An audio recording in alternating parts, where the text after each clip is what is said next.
your eyes open, it's a sound, a clarion call from hell. Somehow, you know what it is. A Caprice Canema motor carriage.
This fan has two chain pull switches.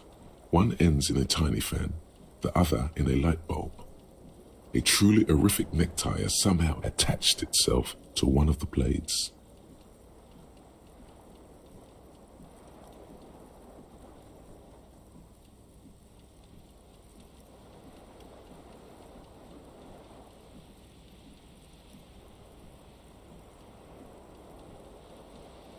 The blades come squeaking to a halt. It should be easier to reach the tie now.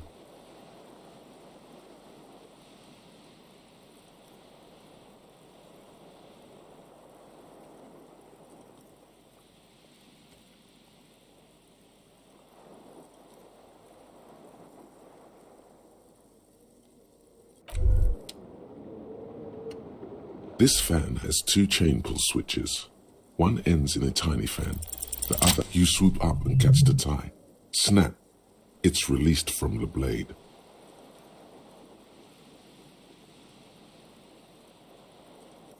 What you have in your hand is a truly hideous necktie with 4 or 5 different patterns. The knot reminds you of a noose.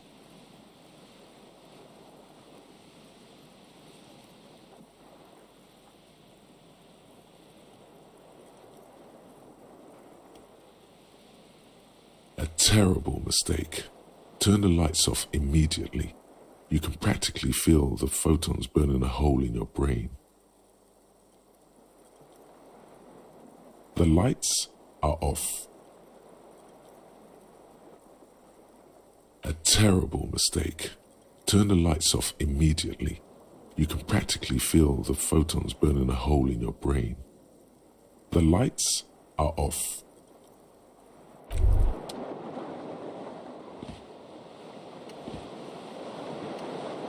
You hear a jingle. Keys are clinking in the pocket of your flare-cut pants.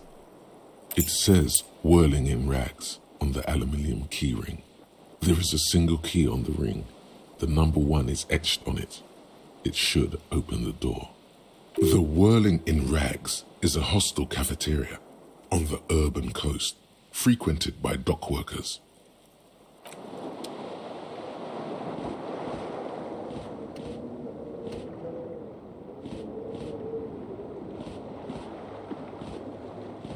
The window stands broken in its frame. Cold wind blows in.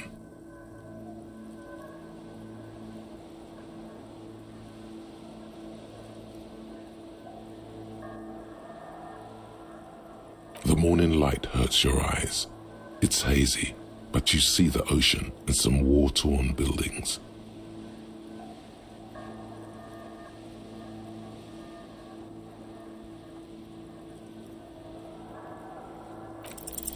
The shards face outward. Whatever broke this window came from the inside. A fine web of scarring covers the back of your right hand, but none of it is recent. More likely a projectile than a held object. There are no fragments on the floor from pulling a tool back in after impact. It is too large for a bullet, yet too small for a piece of furniture. You're looking for something heavy and larger than your fist. Like the green shoe that's on the hat rack in the corner, which, coincidentally, is missing its friend. Congratulations, you smashed the window with your own shoe. Now you only have one. If you're lucky, you can still find the other on the balcony outside. The door to it should be outside your room.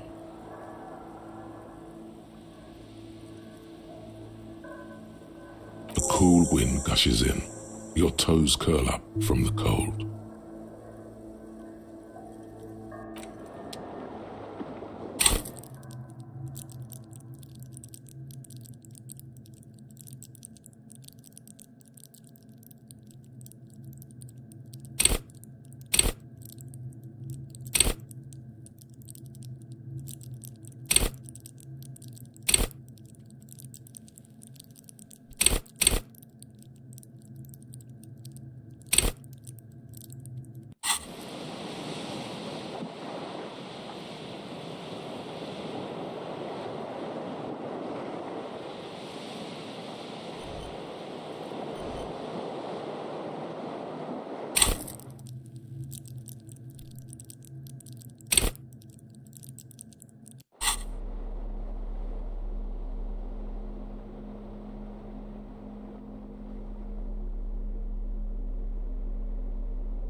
A mirror hangs above a bent and broken sink. In a fierce discharge of masculine energy, someone has ripped half the faucet off. Hot water sprays from the base and steam covers the mirror. You cannot see yourself, just the outline of a man. Suddenly, you realize you have no memory of the face that awaits you there, underneath the soft vapor.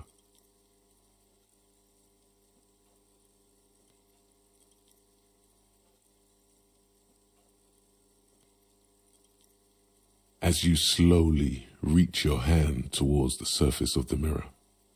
Abort. You clearly have not thought this through. You won't like what you see there, and you will never unbecome it.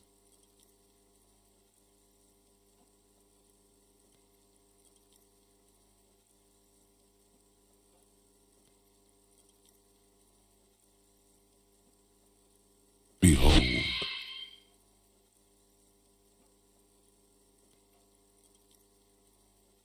You have no idea who this thing is, do you?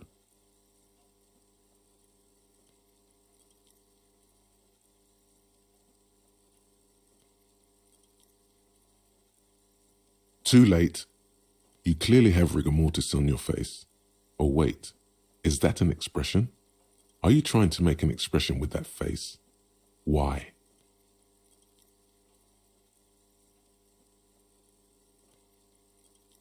Please stop. It's horrible. You're scaring yourself. You can't, can you? It's like it's not even voluntary anymore. You've worn that grin into your face, and now it won't come off. What does it even mean? What is the emotion you're trying to convey?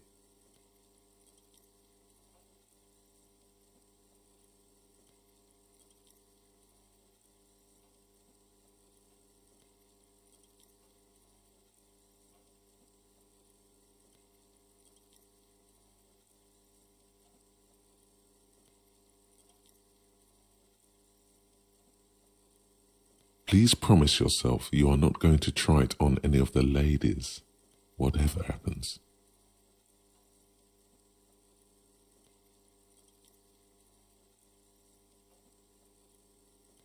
You liar. You can't even tell the truth to yourself. Go ahead. Try something.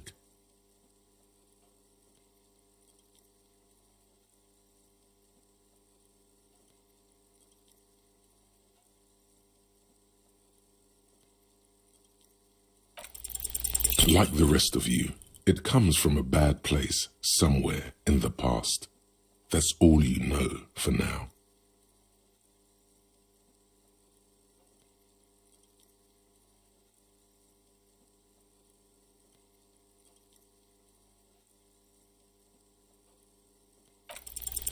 It's too late.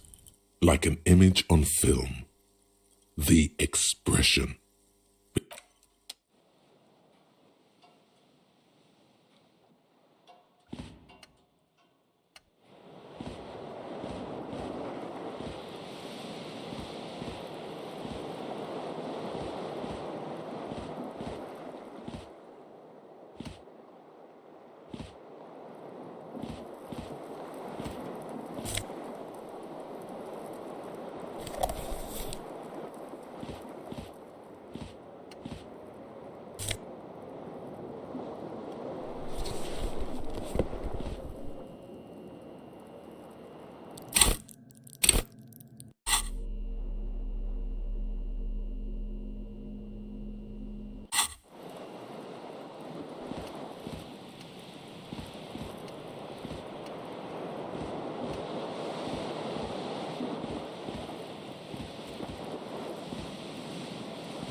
The window stands broken in its frame. Cold wind blows in. The morning light hurts your eyes. It's hazy, but you see the ocean and some war-torn building.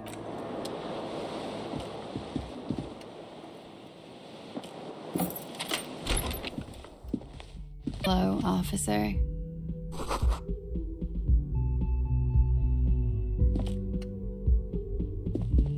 The young woman raises a cigarette to her lips. Her eyes are brown and her face is speckled with birthmarks.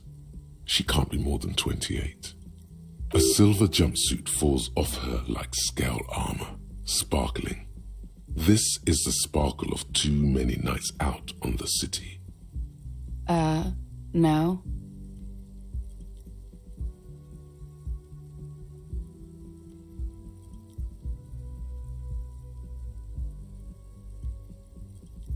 Because you're a police officer, sir.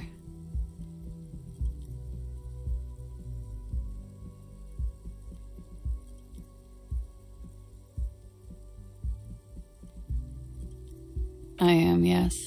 Unless you've been feeding us a set of very well-rehearsed lies all this time. You've been here for 3 days, on official police business, no less. Couldn't say. In truth, so far, mostly drinking. You have no doubt about the drinking. But do you strike yourself as a tight-lipped drunk? She must have heard something.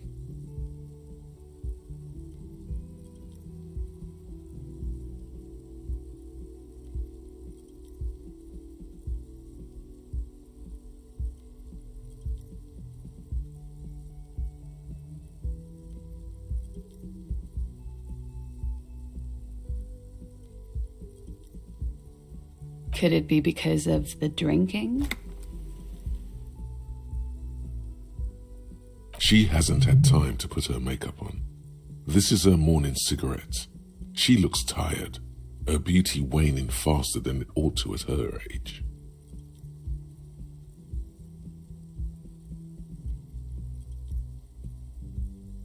Don't be so harsh on yourself. They let almost anyone be a police officer.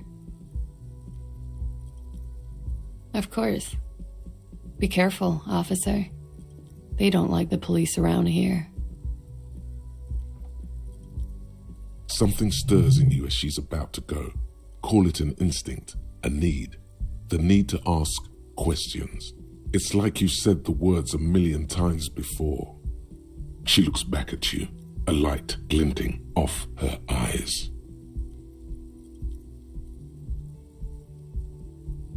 You're a cop, Harry. It is unnatural of you not to want to ask questions.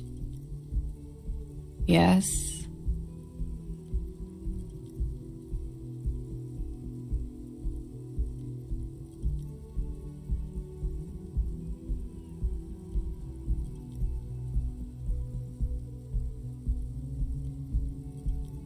There was the usual ruckus. Loud disco music. I couldn't say. It's impossible to hear people speaking from over here. Oh, yes. Various artists. Ostentatious orchestration prime among them. Oh, that. Yeah. Whoa. The less said about OO, the better. OO were huge where I come from. I was very young then, of course. Like 7. Life gets hard, but we go on.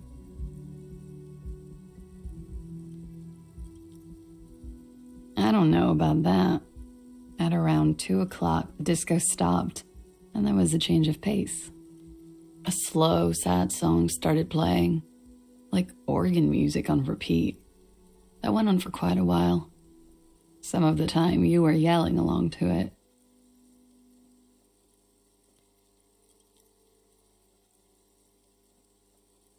Yes, there was a church in there, a really small church, like the smallest, saddest church in the whole world. It was about that. And also,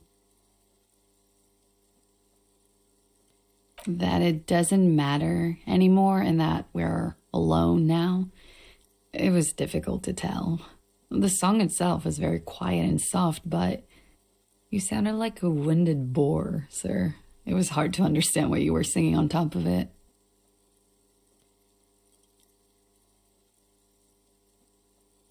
Don't be. I was going out later anyway. It didn't bother me. Then you started screaming and trashed the place.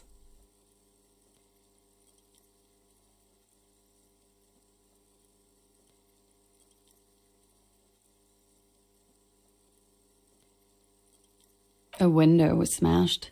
The tape player, probably. The song stopped. And furniture, too.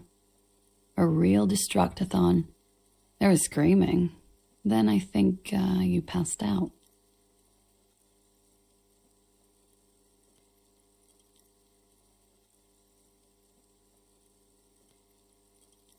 There was.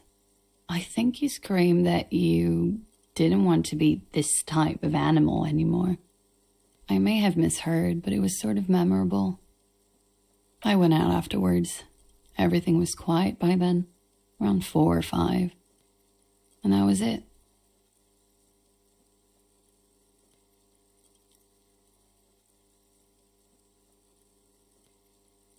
It's 51.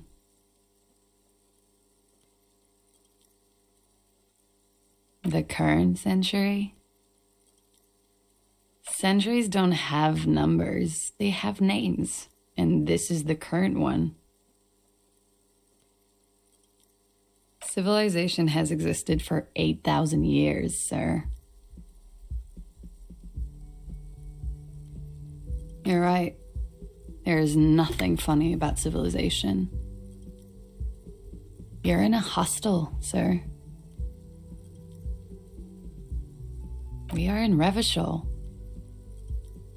Revachol is the disgraced former capital of the world, divided into zones of control under foreign occupation. Half a century after a failed world revolution, she is central to our moment in time. You sure look like you're from Revachol. Revachol parties. Her accent suggests she is not from around here. She's from Aranier, another part of the world. The dock workers are pretty cocky. They think they're police enough. At least here on the coast. I can't say about the rest of the city. Glad to have been of assistance.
Feels like the only good thing about you right now, truth be told.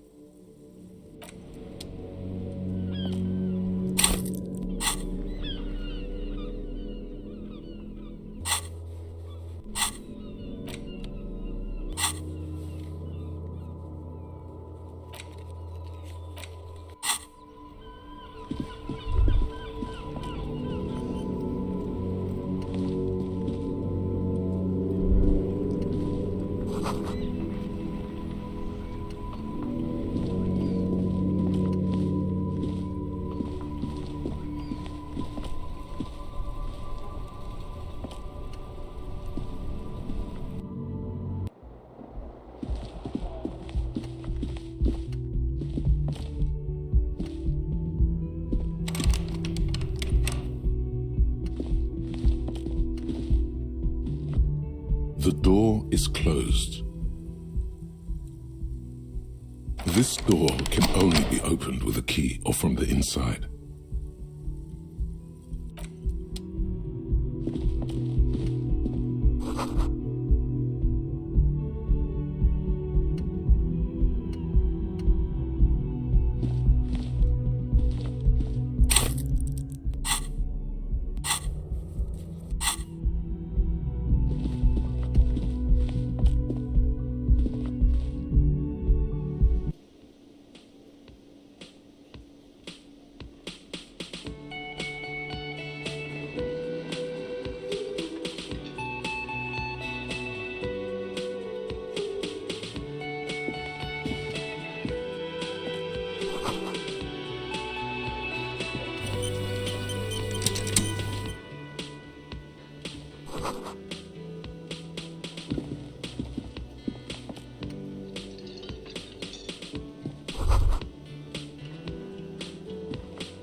You should totally sing karaoke here, the first chance you get. Your emotions need to be expressed. People need to know your vast, oceanic soul.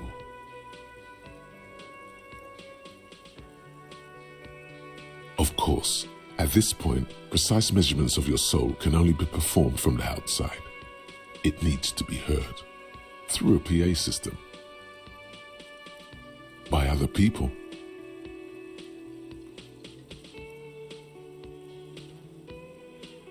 You should sing the sad small church song from that tape you found. Thought it was obvious.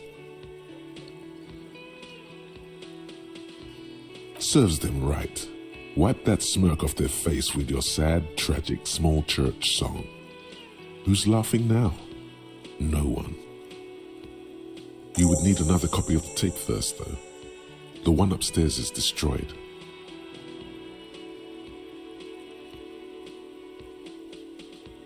Who is mistakenly identified as a cop for his prominent jawline? Yes, sounds likely. You should probably go on stage and pose for a moment when you're done with this thought. See if it works.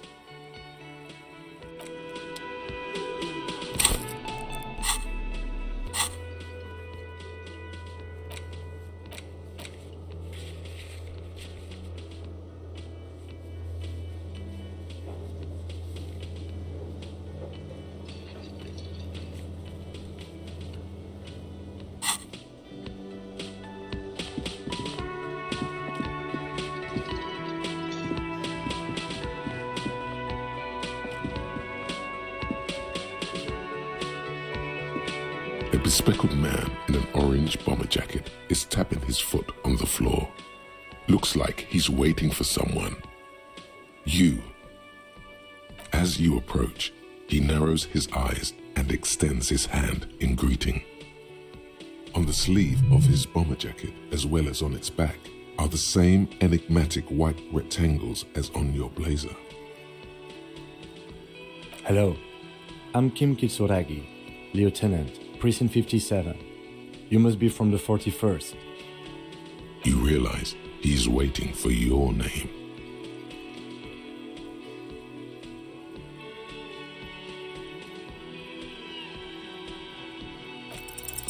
Concentration makes you squint your eyes. Your name should be deep gold and orange, like a forest fire looming on the horizon, but mixed with the stench of liquor rising from your breath. You're 2 steps closer to it, but there are still many to go. Okay then. It looks like we had a little scheduling error on Sunday. Saturday too, actually. Have you had time to talk to the manager here? What he means is, he has been trying to meet up with you for 2 days, but you have been otherwise occupied.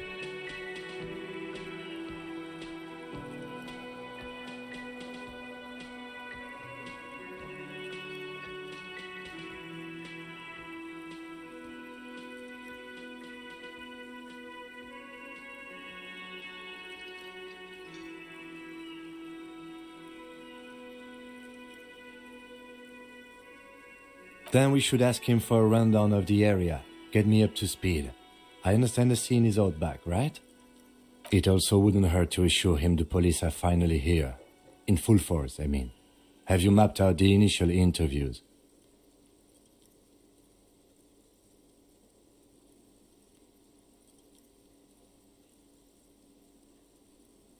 Good. But even if you haven't, we'll have time for that after we take a look at the coroner's case. Have you removed the dead body from the tree?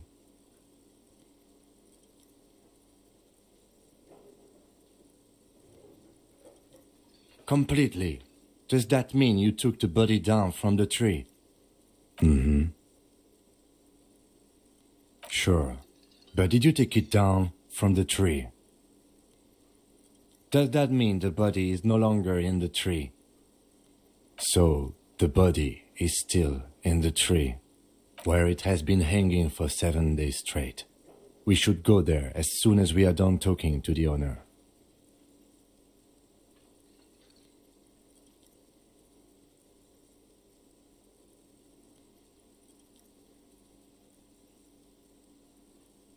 Talk to the manager. Then we go out back and take the body down. After you, officer. If you're about to embark on an investigation, shouldn't you have a badge? You mean you don't have a badge?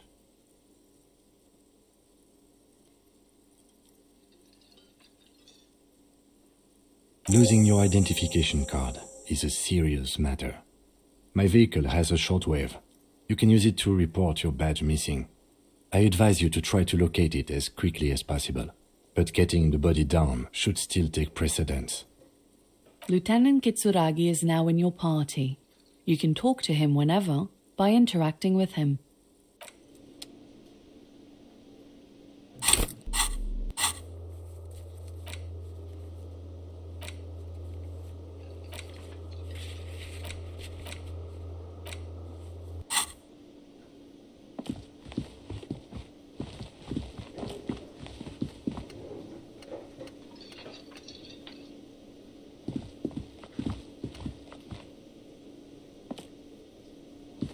A man in his late 20s with a thin, unimpressive beard notices you approaching. He drops the ledger he was holding and turns to the lieutenant. Mr. Gart, right? You run this place. Yes. I am Kim Kitsuragi from Precinct 57. This is an inter-district investigation, so joining me from Precinct 41...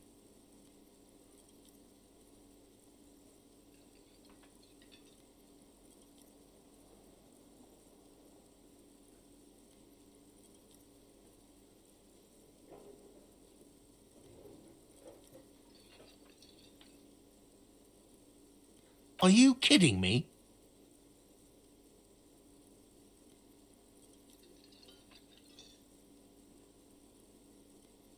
It's you. It's obviously you. You smell like liquor.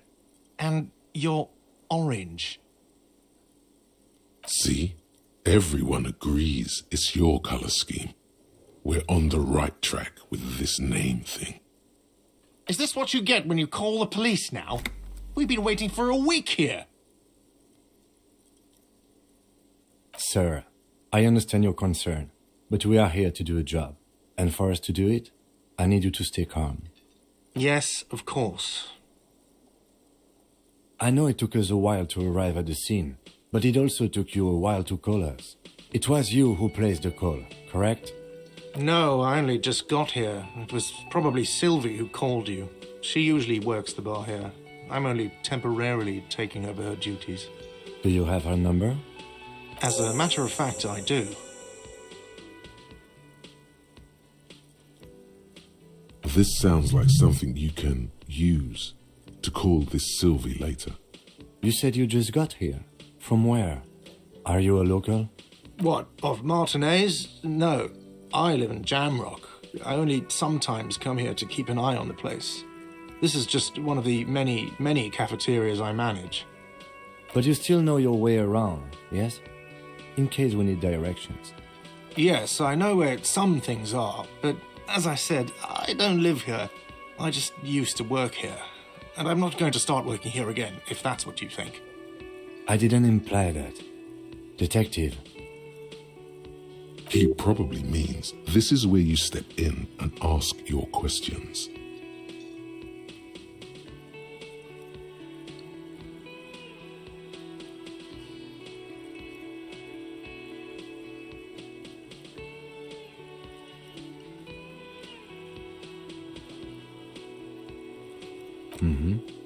I have everything.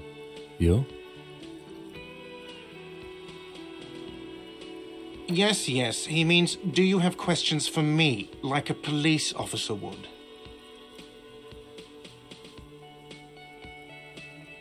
He thinks you're stupid, sire. Ask him about the body's location before asking if he killed him.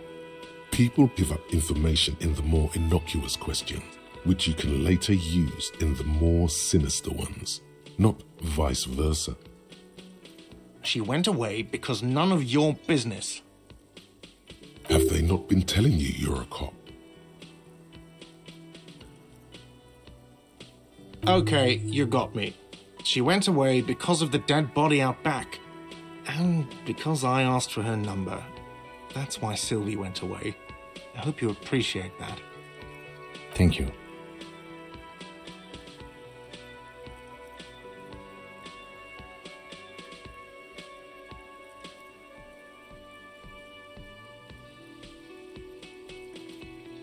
Is it? Because I thought you were supposed to be investigating the lynching, not my employer conduct.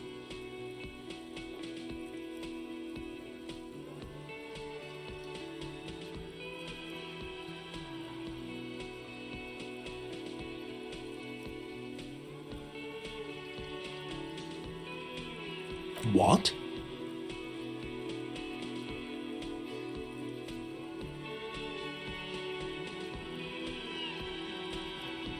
Is that so? Mr. Feminist...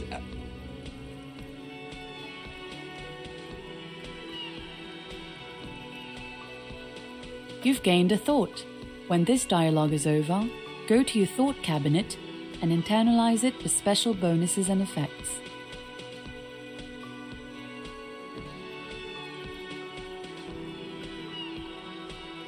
Behind this building, there's a courtyard. They hoisted him up on a tree there. That's easy. See that door there? First you exit through that. Then to your right, you should see a big hole in the fence. A really big one. You can get to the courtyard through there. No need for the keys. The hole is big enough for the Franco-Nigerian cavalry to fit through. This man means the heavy cavalry of the innocents Franco-Negro, sweeping over the plains and nations of the enemies of mankind, 5th century style. Unified currency and the concept of cool came in their wake. They wore lamella and carried guns. But first and foremost, Franco-Nigerian heavy cavalry was really, really wide. That hole in the fence must be enormous. I don't know who killed him. I'm not the police. That's your job. This is it. He said they hoisted him up on a tree. Who is this they, if he doesn't know?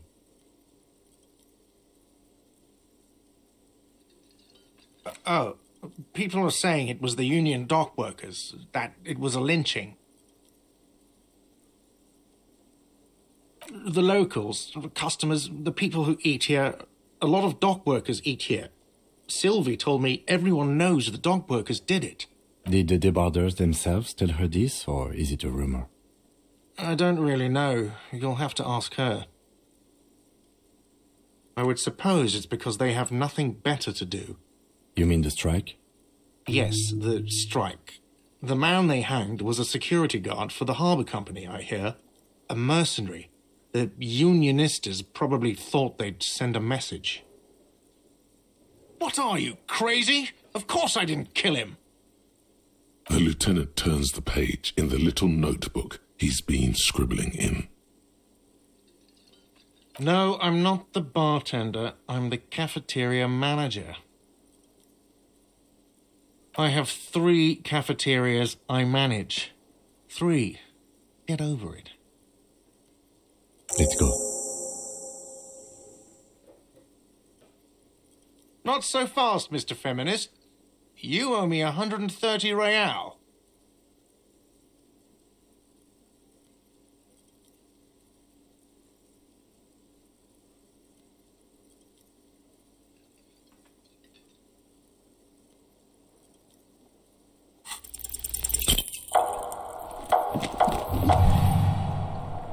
One moment you're running like the wind, then you've suddenly turned around and are giving him the finger, furiously, with both hands. Why?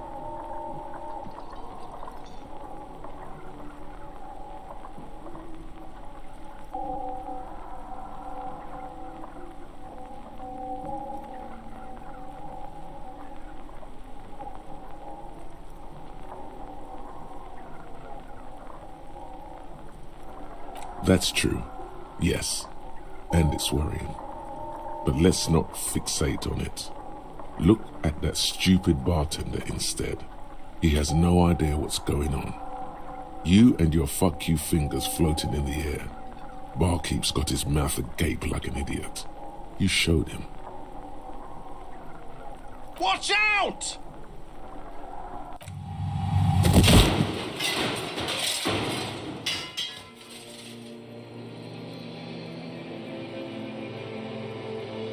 Everything goes dark. Back so soon.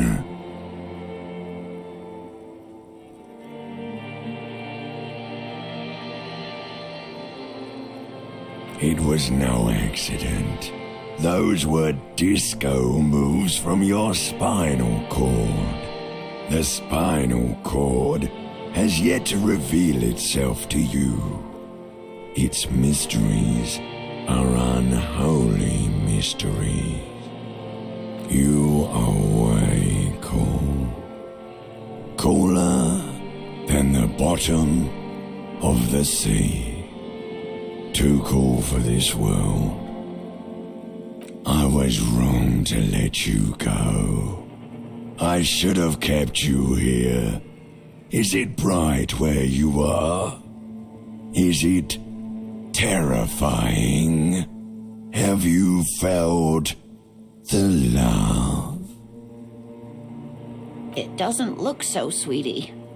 Are you okay? No, you have sustained a trauma to your lower neck. In addition, you have strained your left trapezius muscle. Pain surges down your back when you move. Ma'am, are you all right? Oh, I'm fine. He just tripped over my chair. Check on him. Sir, I didn't mean for this to happen. I'm sorry. This has always been a cop-friendly place. The drinks are on the house, okay? There were a lot of drinks on the tab. I still have to charge you for 3 nights and the broken window, though. That's 100 square. He's shaken. Barter now and he'll cave in.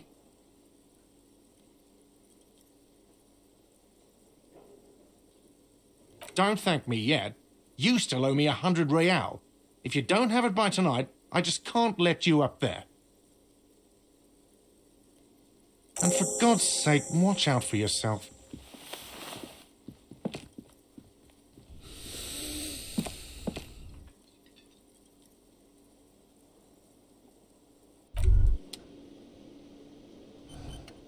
By the way, where is home?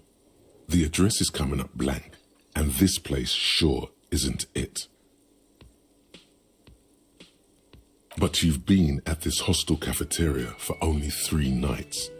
Where were you before? You had to be somewhere.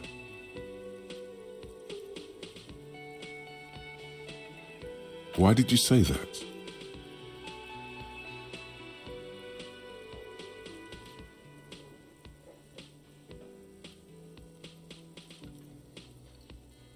No. But isn't that an expression, not a place? A saying, up on Marvel Hill, a great high place, one that is impossible to climb back to. That doesn't sound like somewhere you can stay if you run out of money. You can try. Run some addresses in your head when you get the time. Maybe a street or an apartment will appear.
A colourful piece of plastic is dangling from his carabiner.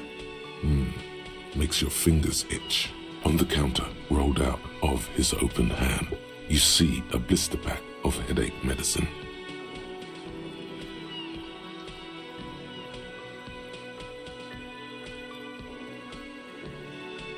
It's a dock worker's ID, doubling as a shift card and a job permit. A young, able-bodied man stares back at you from the photo. Santiago S. John.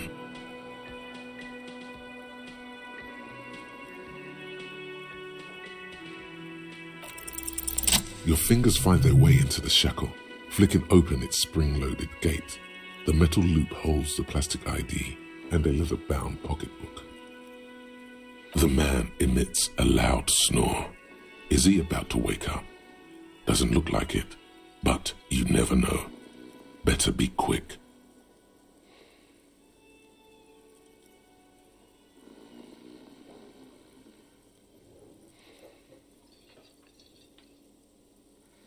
You find a black paper note with a woman's profile on it. Seems like this woman lived centuries ago. The note says 5 real. It feels nice and greasy.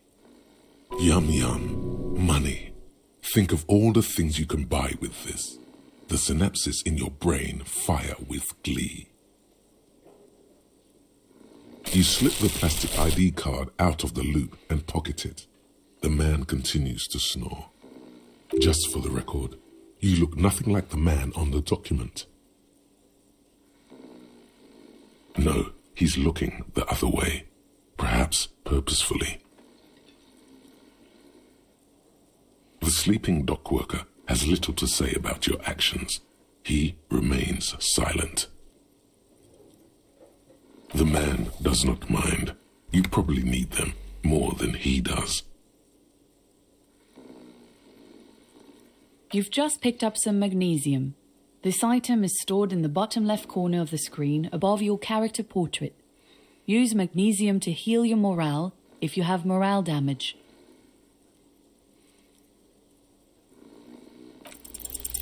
gently shake his shoulder, but nothing happens.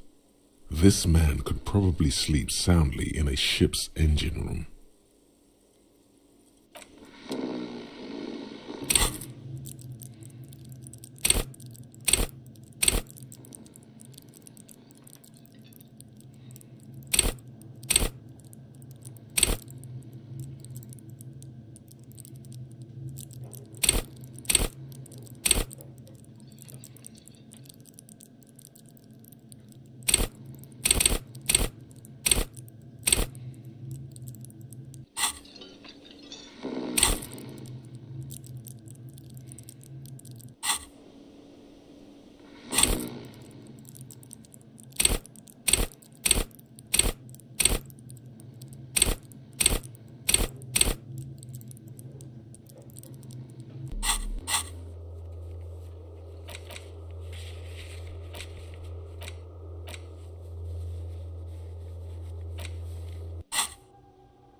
That sugary black rum stain on the counter makes you teary-eyed with joy.